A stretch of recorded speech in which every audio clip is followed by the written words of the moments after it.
This weekend I reached a significant milestone on my 8-year project. Was that, you may ask?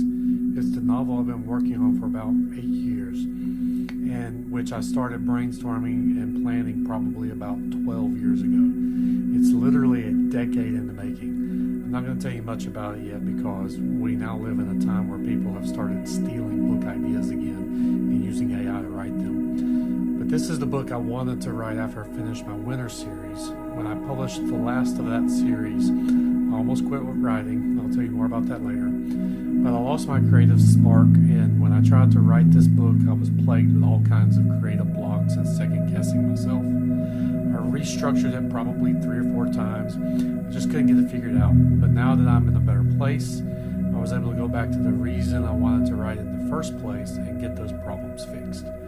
I needed a lot of new writing, especially at the beginning.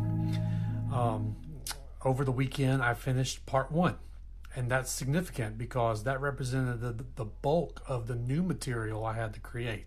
Part 2 and part 3 already have a lot of raw material written. Granted, I've got to carefully go through it all, making sure that things are happening in the right sequences and some of the finer changes, change details are corrected. But they're mostly done, and once I get those processed, I can move on to part 4, the last part.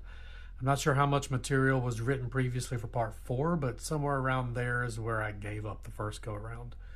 But I have a very clear roadmap of how part 4 should go and how the book should end. Since I started writing again, it was always part 1 that was going to need the most work, plotting and writing. And now part 1 is done. The rest of this should go a lot faster, and as soon as I get the first draft done, I'll start telling you all a lot more about it. For now, I'm just going to call this my 8-year project. So if you hear me refer to the 8-year project, that's what this is about. I can't wait to share it with you.